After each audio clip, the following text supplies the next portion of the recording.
میاں بیوی اللہ کا نام لے کر ایک دوسرے کے قریب آتے ہیں تو شیطان ان کے درمیان داخل نہیں ہو سکتا۔ رمضان میں ہم بستری کرنے سے میاں بیوی کے درمیان محبت میں اضافہ ہوتا ہے اور دونوں ایک دوسرے کے قریب آ کر شیطانی وسوسوں اور برائیوں سے محفوظ رہتے ہیں۔ اسلامی تعلیمات کے مطابق رمضان میں کیے جانے والے نیک اعمال کا ثواب 70 گنا زیادہ ملتا ہے۔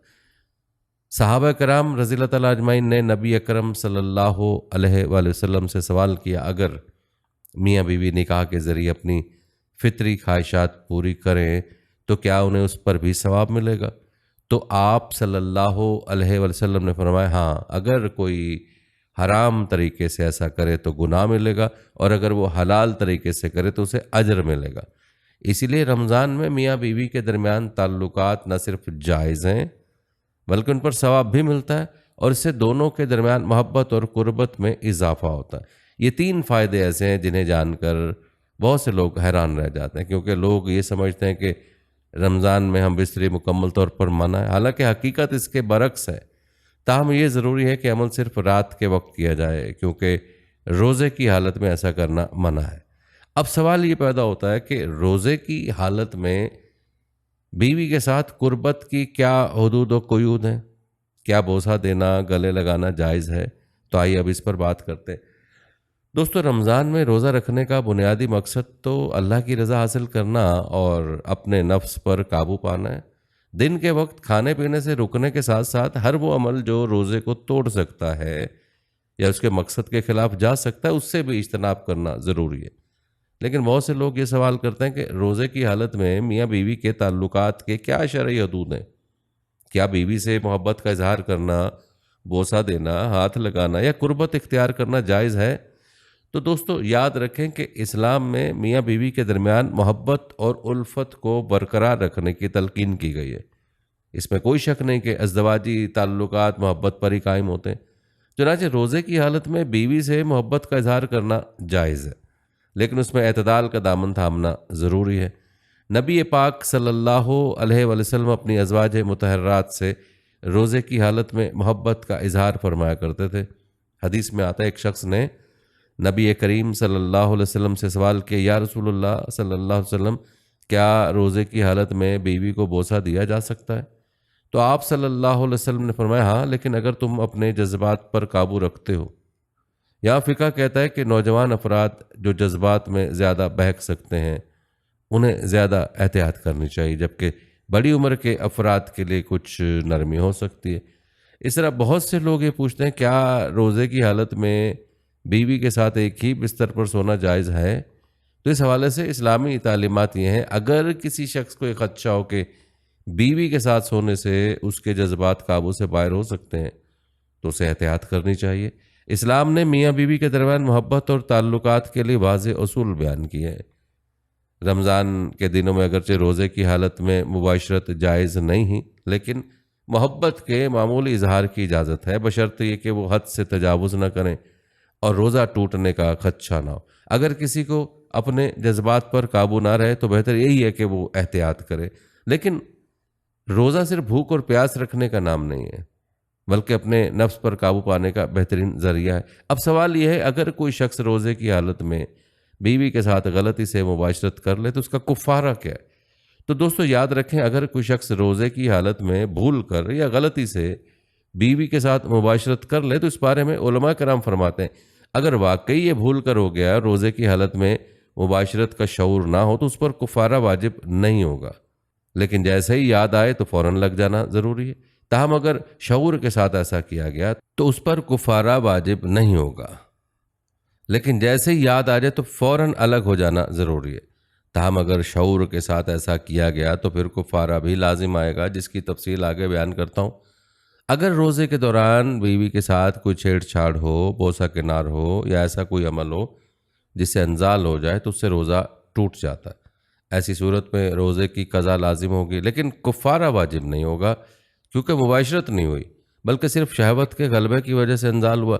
تاہم اگر یہ جان بوجھ کر کیا گیا ہو تو گناہ ہوگا اور روزے کی قضا کرنا لازمی ہوگی۔ اگر کوئی شخص روزے کی حالت میں جان بوجھ کر بیوی کے ساتھ ہم بستری کر لے تو اس کا کفارہ بہت سخت ہے، اس کے لیے 3 میں سے ایک کام کرنا لازم ہوگا: مسلسل 60 روزے رکھنا بغیر کسی وقفے کے ساتھ۔ اگر 60 روزے رکھنے کی استطاعت نہ ہو تو 60 مسکینوں کو کھانا کھلانا۔ اگر کھانا کھلانے کی بھی استطاعت نہ ہو تو جس حد تک ممکن ہو صدقہ دینا، اللہ سے سچی توبہ کرنا۔ یہ وہ تفصیلات ہیں جو ہر مسلمان کے لیے جاننا ضروری ہے تاکہ رمضان المبارک کی عبادات کو درست طریقے سے ادا کیا جا سکے۔ اگر کوئی شخص روزے کی حالت میں اپنی بیوی کے قریب سوئے اور ان کے درمیان کوئی شہوانی عمل نہ ہو تو اس میں کوئی حرج نہیں۔ لہٰذا اگر دل میں تقویٰ ہے اور شہوت پر قابو پایا جا سکتا ہے تو بیوی کے قریب سونا جائز ہے۔ اگر شوہر روزے کی حالت میں اپنی بیوی کا ہاتھ پکڑتا ہے یا گلے لگاتا ہے لیکن اس سے شہوت پیدا نہیں ہوتی اور انزال بھی نہیں ہوتا تو اس میں کوئی قباحت نہیں۔ البتہ اگر ایسا کرنے سے شہوانی جذبات بھڑک اٹھیں اور روزہ توڑنے کا خطرہ ہو تو ایسی چیزوں سے اجتناب کرنا بہتر ہے۔ شریعت ہمیں اس بات کی ترغیب دیتی ہے کہ رمضان میں عبادات پر توجہ دی جائے، ایسے کسی بھی عمل سے گریز کیا جائے جو روزے کے اصل مقصد یعنی نفس کی پاکیزگی اور تقویٰ کے خلاف ہو۔ اگر کسی کو یقین ہو کہ بیوی کے قریب جانے یا ہاتھ پکڑنے سے اپنے جذبات پر قابو نہیں رکھ سکے گا تو بہتر یہی ہے کہ وہ ان چیزوں سے بچے تاکہ روزہ مکمل حفاظت کے ساتھ برقرار رہے۔ پیارے دوستو، یہاں یہ بھی جانتے ہیں کہ کیا بار بار ہم بستری کرنا ضروری ہے؟ اسلام میں کوئی ایسی شرط یا حکم موجود نہیں جو یہ کہے کہ رمضان میں مخصوص تعداد میں ازدواجی تعلقات قائم کرنا ضروری ہے۔ ہاں، اگر کوئی میاں بیوی اپنی باہمی رضامندی سے افطار کے بعد اس تعلق کو قائم رکھنا چاہیں تو یہ ان کا حق ہے، لیکن اسے ضروری یا فرض سمجھنا غلط ہوگا۔ رمضان کا اصل مقصد اپنے نفس پر قابو پانا، عبادت میں اضافہ کرنا اور اللہ کی قربت حاصل کرنا۔ اگر کوئی شخص بار بار ہم بستری میں مشغول ہو کر عبادت سے غافل ہو جائے تو یہ رمضان کی روح کے خلاف ہوگا۔ اس لیے اعتدال اور توازن ضروری ہے۔ اسلام میں ہر چیز میں میانہ روی کی تلقین کی گئی ہے اور ازدواجی تعلق بھی اس اصول سے مستثنی نہیں ہے۔ رمضان میں ہم بستری کرنا بالکل جائز ہے مگر اسے بار بار کرنا ضروری نہیں۔ اصل چیز نیت اور اعتدال ہے۔ اگر یہ تعلق عبادت میں رکاوٹ بنے یا رمضان کے روحانی مقاصد کو متاثر کرے تو اس سے بچنا بہتر ہے۔ لیکن اگر میاں بیوی کے درمیان محبت اور سکون کے لیے ایسا کیا جا رہا ہے اور یہ رمضان کے معاملات کو متاثر نہیں کر رہا تو شرعی طور پر اس میں کوئی قباحت نہیں۔ یہ ایک انتہائی اہم موضوع ہے اور امید ہے کہ اس وضاحت سے آپ کی الجھن دور ہو گئی ہوگی۔ پیارے دوستو، اسلامی تعلیمات ہر پہلو میں رہنمائی فراہم کرتی ہے، حتیٰ کہ ازدواجی زندگی کے متعلق بھی مکمل ہدایت موجود ہیں۔ نبی کریم صلی اللہ علیہ وسلم نے ازدواجی تعلق کے آداب اور اصول سکھائے جن پر عمل کرنے سے نہ صرف میاں بیوی کی محبت میں اضافہ ہوتا ہے بلکہ اللہ کی رضا بھی حاصل ہوتی ہے۔ تو آئیے ہم یہاں یہ بھی جانتے ہیں کہ وہ کون سے 22 اصول ہیں جنہیں اپنا کر ہم اپنی ازدواجی زندگی کو خوشگوار اور بابرکت بنا سکتے ہیں۔ پہلا اصول، نیت کی درستگی۔ جب بھی میاں بیوی ازدواجی تعلقات قائم کریں تو ان کی نیت صرف خواہش پوری کرنا نہ ہو بلکہ اسے اللہ کی رضا کے لیے جائز طریقے سے انجام دینا۔ نبی کریم صلی اللہ علیہ وسلم نے فرمایا اگر کوئی شخص جائز طریقے سے اپنی خواہش پوری کرتا ہے تو اسے ثواب ملتا ہے، یعنی یہ عمل بھی عبادت کا درجہ رکھتا ہے بشرط کہ نیت درست ہو۔ دوسرا اصول، میاں بیوی کی باہمی رضامندی۔ اسلام میں زبردستی اور جبر کی کوئی گنجائش نہیں۔ ازدواجی تعلق صرف اس وقت قائم کیا جائے جب دونوں میاں بیوی اس بات پر راضی ہوں۔ بیوی کی مرضی کا احترام کرنا، اسے ذہنی اور جسمانی طور پر تیار کرنا ضروری ہے۔ تیسرا اصول، جسمانی صفائی اور خوشبو کا اہتمام۔ جسمانی صفائی نہ صرف ازدواجی تعلقات کے لیے ضروری ہے بلکہ دین اسلام کا بنیادی اصول بھی ہے۔ آپ صلی اللہ علیہ وسلم نے خوشبو لگانے، مسواک کرنے اور جسم کو صاف رکھنے کی ترغیب دی۔ خوشبو کا استعمال میاں بیوی کے تعلق میں محبت کو بڑھاتا ہے اور نفرت یا کراہت کے جذبات کو دور کرتا ہے۔ چوتھا اصول، محبت بھرے الفاظ اور حسن سلوک۔ ازدواجی تعلق صرف جسمانی عمل نہیں بلکہ اس میں جذبات اور محبت کا ہونا بھی لازم ہے۔ آپ صلی اللہ علیہ وآلہ وسلم نے فرمایا کہ تم میں سب سے بہتر وہ ہے جو اپنی بیوی کے لیے سب سے بہتر ہو۔ اس لیے تعلق قائم کرنے سے پہلے محبت بھرے الفاظ، تعریف اور نرمی کو اپنانا چاہیے تاکہ بیوی بھی اس تعلق میں سکون محسوس کرے۔ پانچواں اصول ہے مباشرت۔ مباشرت سے پہلے دعا پڑھنا۔ نبی کریم صلی اللہ علیہ وسلم نے ازدواجی تعلق سے پہلے ایک دعا سکھائی: اے اللہ، ہمیں شیطان سے دور رکھ اور جو اولاد تو ہمیں عطا کرے اسے بھی شیطان سے محفوظ رکھ۔ یہ دعا پڑھنے سے ازدواجی تعلق بابرکت ہوتا ہے اور اولاد شیطان کے شر سے محفوظ رہتی۔ چھٹا اصول، بیوی کی جذباتی اور جسمانی راحت کا خیال رکھنا۔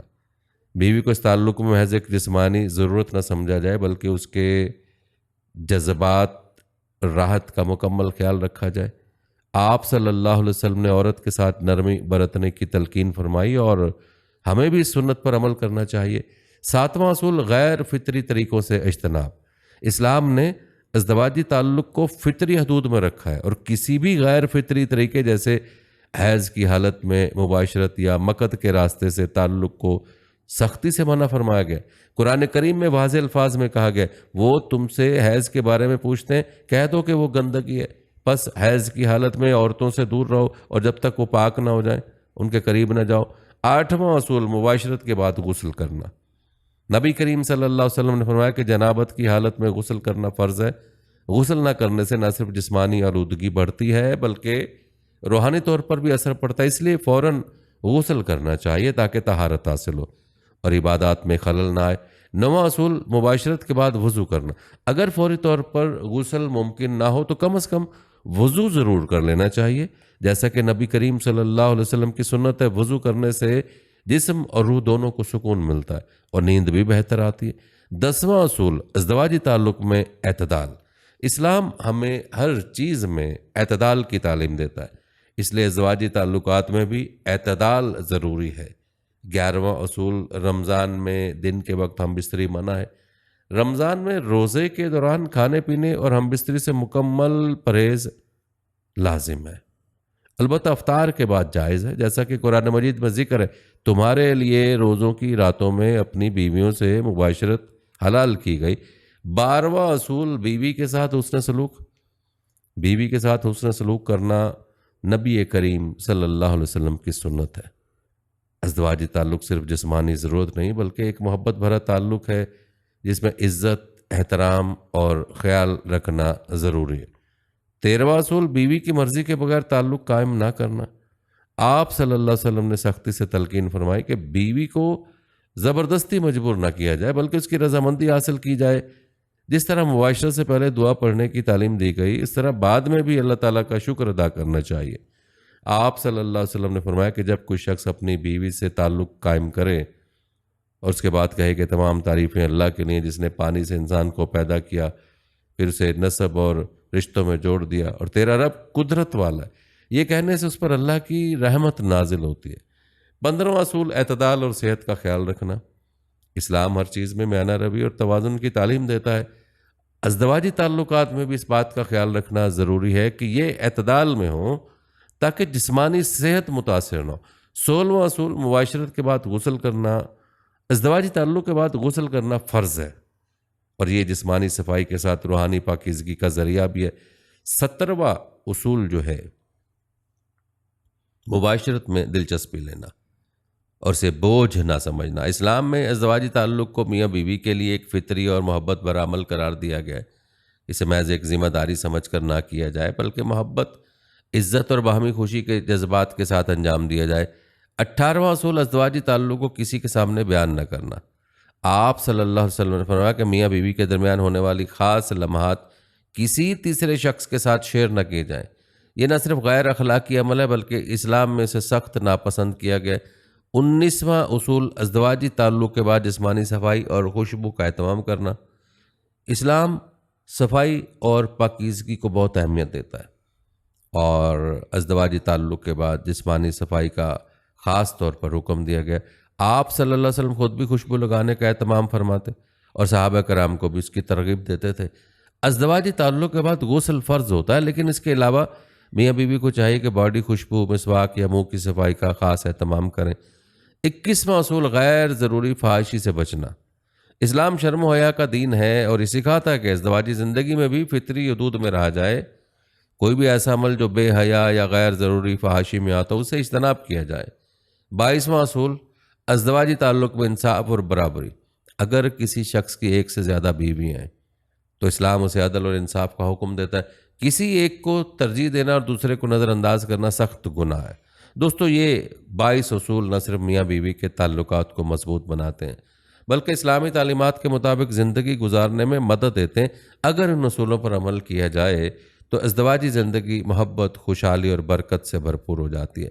پیارے دوستو، ازدواجی مسائل کے حل کے لیے آپ صلی اللہ علیہ وسلم کی ہدایت ذہن میں رکھیں۔ نبی کریم صلی اللہ علیہ وسلم ہمیشہ اپنی ازواج مطہرات کے ساتھ محبت، نرمی اور حسن سلوک سے پیش آتے تھے۔ آپ صلی اللہ علیہ وسلم نے فرمایا تم میں سے بہتر وہ ہے جو اپنے گھر والوں کے لیے بہتر ہو، اور میں اپنے گھر والوں کے لیے تم سب سے بہتر ہوں۔ ازدواجی مسائل کو سختی اور غصے کی بجائے نرمی اور محبت کے ساتھ حل کرنا زیادہ مؤثر ہوتا ہے۔ ہر رشتے میں اختلاف اور غلط فہمیاں ہو سکتی ہیں، لیکن نبی صلی اللہ علیہ وسلم نے صبر اور درگزر کی تعلیم دی۔ نبی کریم صلی اللہ علیہ وسلم کی سیرت مبارکہ ہمیں سکھاتی ہے کہ ازدواجی زندگی کو خوشگوار بنانے کے لیے محبت، انصاف، صبر، نرمی اور دعا کی ضرورت ہوتی ہے۔ اگر میاں بیوی ان اصولوں کو اپنائیں تو ان کی زندگی دنیا و آخرت میں کامیاب ہو سکتی ہے۔ دوستو، ہمیشہ حلال راستہ اپنائیں۔ اگر برے خیالات آئیں تو بیوی کے ساتھ محبت بھرا وقت گزاریں، کیونکہ نبی صلی اللہ علیہ وسلم نے فرمایا کہ جب تمہاری نظر کسی عورت پر پڑے تو فوراً اپنی بیوی کے پاس جاؤ، یہ تمہیں برائی سے بچا دے گی۔ بس آخر میں یہ کہوں گا کہ سوشل میڈیا کا مثبت استعمال کیجیے، غلط مواد دیکھنے کے بجائے دینی اور تعمیری چیزوں پر توجہ دیں اور اپنی زندگی میں ہمیشہ مثبت تبدیلی لائیں۔ رمضان میں عبادت کے ساتھ ساتھ اپنی ازدواجی زندگی کے معاملات کو بھی توازن کے ساتھ گزاریں تاکہ ہمارا مہینہ برکتوں اور رحمتوں سے بھرپور ہو۔ دوستو، اگر آپ کو یہ معلومات پسند آئی ہیں تو ویڈیو کو لائک کیجیے گا، چینل کو سبسکرائب کرنے کے ساتھ ساتھ اپنی رائے کمنٹ سیکشن میں ضرور دیجیے گا۔ یہاں پر مجھے اجازت دیجیے، ملتے ہیں اگلی آنے والی نئی ویڈیو میں، تب تک کے لیے اللہ حافظ۔